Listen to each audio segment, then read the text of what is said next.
Welcome to this explainer. Look, if you're a prospective patient exploring Aquarian Health's approach to GLP-1 microdosing, you are in the exact right place.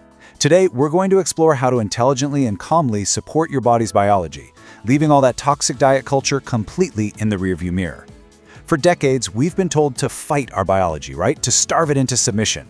But that cycle is broken. We aren't here to hack your body. We're here to support it with a medically supervised strategy that prioritizes your foundational health hygiene. Okay, this quote is so spot on. The internet totally treats weight loss like a hostage negotiation between kale and shame. And honestly, it's exhausting just thinking about it. The mental load of extreme restriction puts your nervous system in this constant state of high alert. That's exactly why we're shifting to a biological approach that prioritizes consistency over punishment. Your physiology is not impressed by impatience, and it absolutely does not respond well to theatrical suffering. It responds to safety, nourishment, and steady routines. So here's our game plan for today. First, demystifying GLP-1 microdosing. Then, avoiding the biggest mistake. Foundational nutrition, gentle movement, sleep and recovery, and finally, redefining success. Let's get right into it. Section 1. Demystifying GLP-1 microdosing. The science of calm support. So, what are we actually trying to achieve here? Basically, this medically supervised approach is all about manageable fat loss without putting your digestive tract through a total shock. A lot of you looking at Aquarian Health want a slower, steadier path, which makes total sense. We're talking about metabolic flexibility, which is essentially teaching your body to efficiently use different types of fuel and locking in sustainable appetite control. We're looking for a gentle nudge to your hormones, not a sledgehammer, allowing you to actually maintain a healthy long-term relationship with food. Under the hood, these lower doses are doing some really heavy lifting. They're slowing down gastric emptying so you stay full longer. They drastically dial down that constant, annoying mental food noise. And this is key. They powerfully regulate your insulin signaling. Because when your insulin isn't constantly spiking and crashing, your body can finally access stored fat for energy. But hey, keep in mind, these medications don't magically replace your habits. They just make foundational, healthy habits biologically easier for you to maintain. You can't out-negotiate your hormonal signaling with motivational quotes and overnight oats. You need real supportive habits. All right, Section 2. Avoiding the biggest mistake. Don't accidentally starve.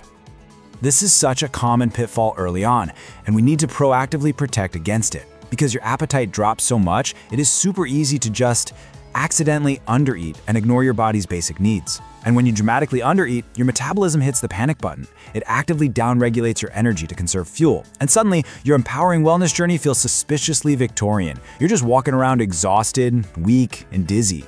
We don't want you fainting on a fainting couch, we want you thriving, which means we absolutely must eat intentionally. Moving on to Section 3. Foundational nutrition. The protein priority. To avoid that exhaustion we just talked about, we need a strategy. And the absolute most critical building block here is protein. You really want to aim for roughly 1.2 to 1.6 grams of protein per kilogram of body weight every single day. Why? To preserve your lean muscle mass. This is heavily backed by emerging obesity medicine guidance.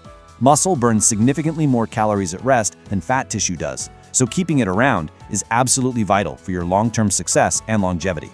But your body is only going to keep that muscle if you give it the basic building blocks. Stuff like eggs, Greek yogurt, chicken, or lentils at literally every single meal.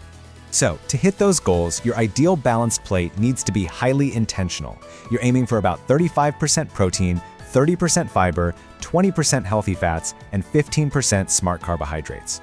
That fiber from things like berries, chia seeds, and veggies is quietly doing heroic work for your digestion, which is crucial when these medications are already slowing things down. This exact balance gives you steady energy and blood sugar stability, completely bypassing the need for an obsessive continuous glucose monitor attached to your arm. Now let's talk about the least glamorous superpower in the world, water. Seriously, dehydration makes every single GLP-1 side effect exponentially worse. Your body needs water to process fat and flush out waste. Please do not treat hydration like retirement planning by waiting until it's uncomfortable to start. We have to aggressively prioritize hydration, getting your water and your electrolytes in before we literally feel thirsty. That is your best proactive defense against fatigue, constipation, headaches, and nausea. And because things are moving a bit slower in your stomach, you've got to pace yourself. Take smaller portions, chew your food thoroughly, literally pause between bites, and stop before you feel overly full. I know, it sounds incredibly basic, but giving your stomach's stretch receptors time to signal your brain that you're satisfied is your absolute best defense against severe reflux and discomfort. It's not glamorous advice, but trust me, neither are the digestive consequences of ignoring it. Section 4. Gentle movement. Movement without punishment. Okay, let's talk exercise. First off, your nervous system is not in a CrossFit hostage situation. You can completely ditch the theatrical suffering disguised as discipline. When you drastically undereat and try to overtrain with extreme cardio, your stress hormones, like cortisol, just spike, and your risk of losing muscle goes way up. Instead, try brisk walking for 20 to 45 minutes most days, combined with some beginner bodyweight training. Simple stuff. Chair squats, wall push-ups. It is profoundly effective at improving insulin sensitivity and keeping your muscle tone without completely taxing your system. Section 5. Prioritizing sleep and recovery. The hormonal cheat code. Now this is the secret weapon. Trying to lose weight while chronically exhausted is biologically similar to trying to budget at Costco while emotionally unstable. It's a complete disaster waiting to happen. Sleep deprivation actively cranks up your hunger hormones, like ghrelin, while suppressing your satiety hormones. This makes getting 7 to 9 hours of sleep an absolute biological necessity, not a luxury. Chronic stress and a lack of sleep mess with your entire endocrine system, driving those deep cravings and emotional eating. Your nervous system simply needs fewer emergencies to deal with. And finally, Section 6. Redefining long-term success. Stepping off the roller coaster. Look, fast weight loss is really emotionally seductive, I get it. But trading that chaotic, extreme on-off cycling for a dedicated, minimum 3-month commitment to calm biological consistency, that is how you slash your risk of weight rebounding.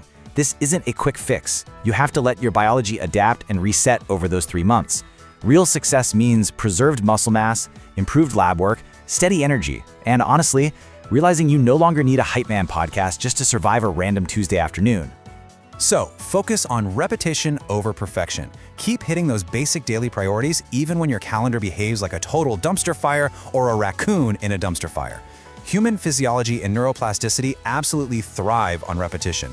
If you're consistently hitting your protein, hydration, and gentle movement goals, you're building ingrained habits. You don't need to be perfect every single day, you just need to be remarkably consistent over time. I'm going to leave you with this paradigm-shifting question. Are you treating your body like a moral project, or are you finally supporting a biological system? Remember, GLP-1 support isn't magic. It's just meaningful biology that helps you build a sustainable relationship with your health. So stop punishing yourself, step into a calm 3-month commitment, and treat your incredible biological system with the support it actually deserves. Thanks for joining me on this explainer, and I really hope this transforms how you view your health journey with Aquarian Health.